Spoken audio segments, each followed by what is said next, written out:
You know, movies can fail for a whole multitude of reasons. Sometimes the fundamental premise of the film is so bad that nothing built on it can possibly hope to succeed. Sometimes it arrives to a storm of divisive marketing and political pandering that instantly turns off everyone who isn't a blue-haired activist on Twitter. Sometimes it features a cast so thoroughly uninteresting that it becomes hard to remember you even saw them on screen. Sometimes the ego and incompetence of the director causes them to lash out at valid criticism, galvanizing people's dislike of both them and their movie. And well, sometimes it's just shit. But occasionally a movie will manage to do all of these things simultaneously, and it's just glorious to watch. It's a bit like watching someone throw up, piss and soil themselves all at the same time. You know you shouldn't look, but there's something mesmerizing about such a perfect disaster. And so it is with Charlie's Angels, a 2019 reboot of an early 2000s remake of a 1970s TV show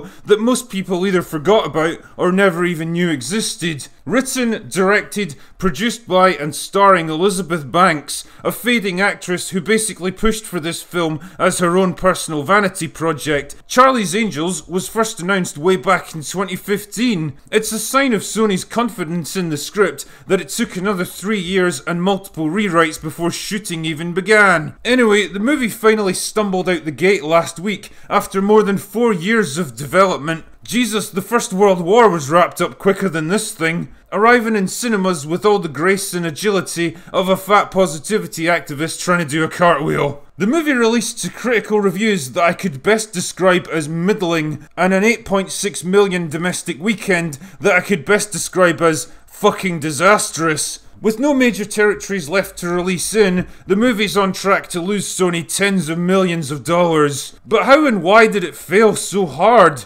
Well, now that I've subjected myself to it in a virtually empty movie theatre, I can confidently reveal the answer to this most vexing of questions. I do this so you don't have to. Allow me to regale you with the story of Charlie's Angels.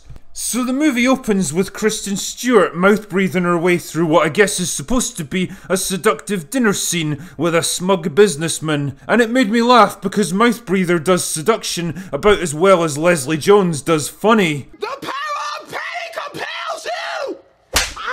Anyway, straight away the dialogue makes it clear that this is going to be a girl power movie. Big time. Smug businessman spends the whole scene mansplaining to her about why he's better and why women shouldn't try to do traditionally male jobs, but she's like, nah, it'll be fine, because it turns out she's one of Charlie's Angels, an elite group of all-female crime fighters who get sent on missions all over the world. So Mouthbreather beats up smug businessman, and when his boneheaded security guards try to intervene, the rest of the Angels show up to take them out. Pay particular attention to Gigantor here, because she's theoretically a character in this film. I guess this could probably be called a fight scene, but it's basically a bunch of extremely accommodating stuntmen standing around like planks of wood while the girls pretend to hit them. One of them even berates her enemy for stealing charity money from disadvantaged women and children, because I guess men don't need help from charities, eh? Anyway, so they arrest smug businessman, and then Captain Picard shows up to congratulate the Angels on a job well done, because I guess that's the kind of thing that has to be done in the middle of an active operation, instead of later on when they're getting debriefed. Nah, whatever. So this scene neatly establishes the complex and fascinating dynamic and personalities of the main characters. Mouthbreather is the wild one who likes to party, and oh look, she has short hair beneath her wig. Where have I seen this look before? Gigantor, on the other hand, is the serious, straight-laced one who doesn't like to party. Holy shit, I feel like I'm about to be crushed by the depth of these characterizations. So Mouthbreather and Gigantor go off to party, or not, respectively, and that wraps up our intro. Flash forward to the following year, and Captain Picard is retired because he's like 200 years old now. The new Bosley is portrayed by that guy from Guardians of the Galaxy. Who? So that guy from Guardians of the Galaxy meets with magical scientist lady who worked to develop a magical MacGuffin called Callisto that's designed to revolutionize the energy industry. Because, you know, attractive women in their mid-20s are well known for being genius scientific inventors. But she's worried because the device has been altered by evil white men to induce fatal seizures in anyone within its area of effect. How and why does this happen? Don't know. Don't question this stuff. Just look at the pretty colours and the nice outfits. Anyway, the meeting gets ambushed by evil assassin guy who kills the guy from Guardians of the Galaxy and leaves magical science lady to drown. But then Gigantor saves her and she and Mouthbreather take her to Elizabeth Banks, who's now the new Bosley. She wants proof that evil white men are evil, so she tasks Mouthbreather and Gigantor to break into their headquarters and steal the other MacGuffins before they fall into the wrong hands. And magical science lady goes with them because the plot needs it to happen. And oh no, it looks like evil white man stole the MacGuffins before the angels could steal the MacGuffins. What a rake hell! So they go on the hunt and track him down to Istanbul. Why Istanbul? Because it looks nice, I guess. And that's a recurring theme in this film, by the way. Logic and rational thought are secondary to making nice colourful things appear on the screen. It looks like evil white man is planning to sell the MacGuffins on the black market, using smug businessmen as the broker. Oh yeah, he's out of prison now, I guess. But then evil assassin man shows up and kills evil white man, and Elizabeth Banks mysteriously vanishes, and that allows smug businessmen to escape before Mouthbreather and Gigantor can stop them. So they go back to their safe house and Mouthbreather is all angry because she reckons Elizabeth Banks has been working against them. Then the place gets blown up and Elizabeth Banks arrives, but Captain Picard shoots her and escapes with magical science lady. Then Elizabeth Banks magically comes back to life and explains that Picard was the bad guy all along because he's jealous that he didn't get a promotion or something. What the fuck? Clearly, the patriarchy has to be smashed for this kind of nonsense, so Mouthbreather, Gigantor and Elizabeth Banks track down Picard to a party being hosted by the other evil white man. But he isn't quite as evil as the first evil white man, so Picard uses the MacGuffin to try to kill him. But then the angels show up to save the day, and there's more girl power fight scenes with some very accommodating stuntmen, evil assassin guy gets impaled on a hook, and then Mouthbreather delivers the finishing blow to the patriarchy by knocking out an 80-year-old man. What's a hero? And the movie ends with magical science lady getting recruited into the angels, because why not, right? Those quotas aren't going to fill themselves, you know. So that's the plot for Charlie's Angels. Although to be honest, it's less of a plot and more like a paper-thin excuse to get Mouthbreather and the gang to a bunch of glamorous locations with a sprinkling of dull, tensionless, uninspired action sequences, all of which has been done far more competently in other, better movies. You know, it's kind of weird that Charlie's Angels was marketed as an action comedy, because the movie's deliberately light on action, and the script is about as funny as a Lily Singh monologue. I'm more than just a bisexual woman of color, okay? It's a complete coincidence that I chose a network whose logo is also the pride flag.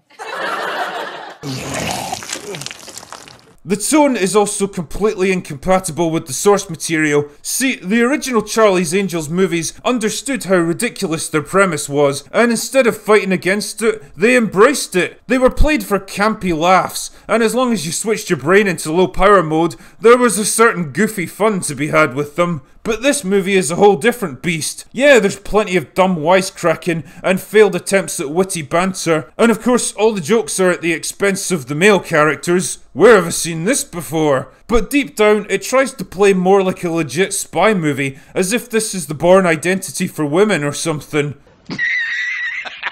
Now let's talk about the characters. The first and most obvious problem here is that there's too fucking many of them. You can practically feel the script groaning under the weight of trying to support so many players, and the result is that none of them get the screen time they need to develop into likeable or even fully formed personalities. Like everything else in this movie, they're pleasing to look at, but when you get beyond the shiny facade, there's absolutely nothing going on. I said before that there's a kind of lowbrow, guilty fun to be had with the original movies, and a lot of that was down to the screen chemistry between the three stars. Diaz, Barrymore and Lou were self-aware enough to realise the script was total fluff that wasn't going to demand much from them on the acting front, so they were able to just kick back and have fun with it. You could tell they enjoyed being together, and as a result, they were kind of fun to watch. But what do we have to work with now? Mouthbreather and Gigantor have all the charisma of two sparring dummies, with nothing even approaching on-screen warmth and chemistry. They look exactly like what they are, two complete strangers thrown together and told to act like friends.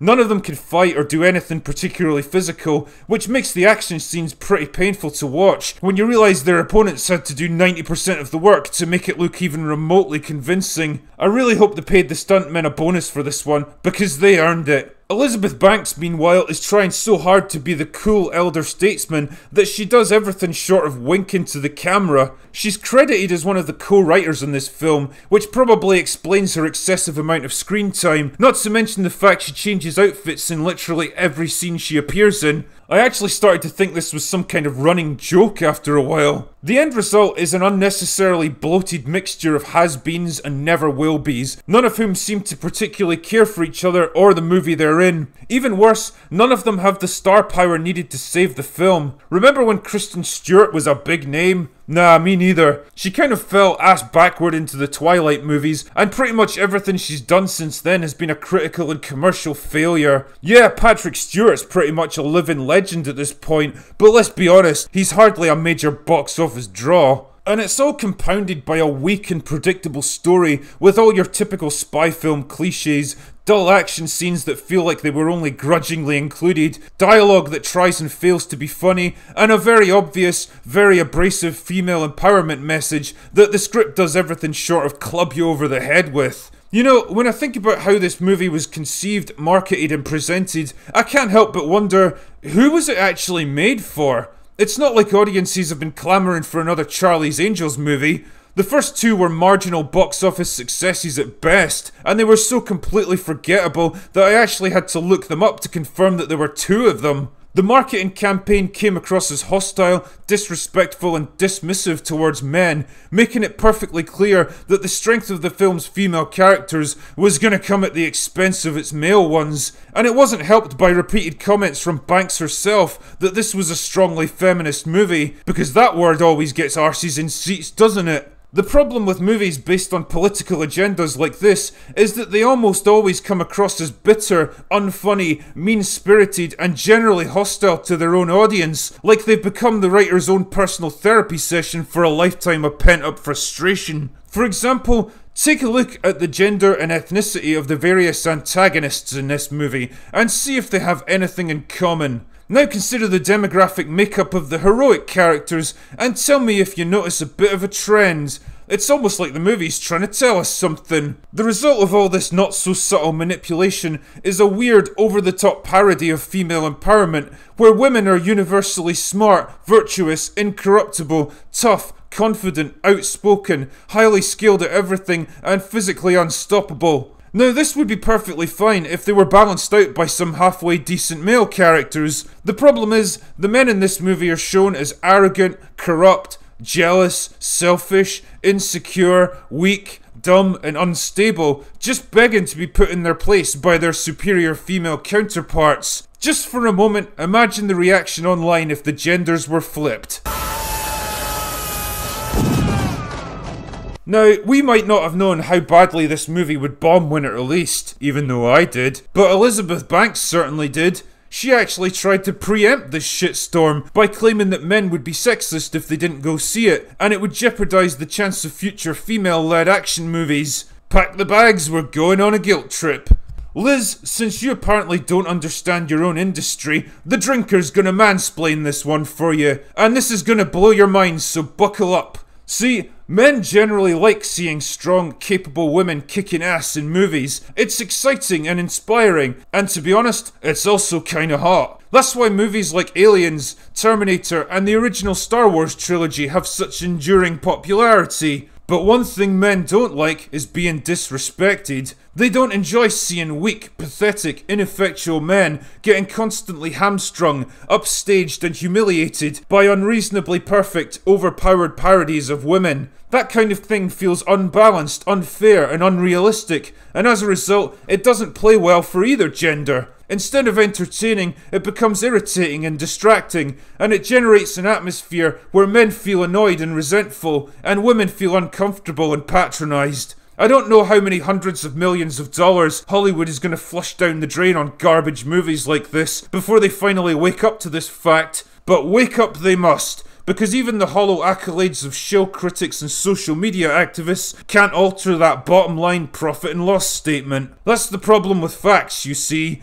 They don't care about your feelings. Ultimately then, Charlie's Angels is basically a discount version of Ghostbusters 2016. Another perfect storm of unnecessary franchise reboot, misplaced Hollywood wokeness, antagonistic and divisive marketing, a substandard script played by untalented actors, and a prickly, agenda-obsessed director desperate to avoid responsibility by heaping blame and scorn on the very audience they worked so hard to alienate. Poetic justice, really. Charlie's Angels may have failed on a smaller scale than Paul Feig's disaster piece, but failed it has, and honestly, is anyone really surprised? Anyway, that's all I have for today. Go away now.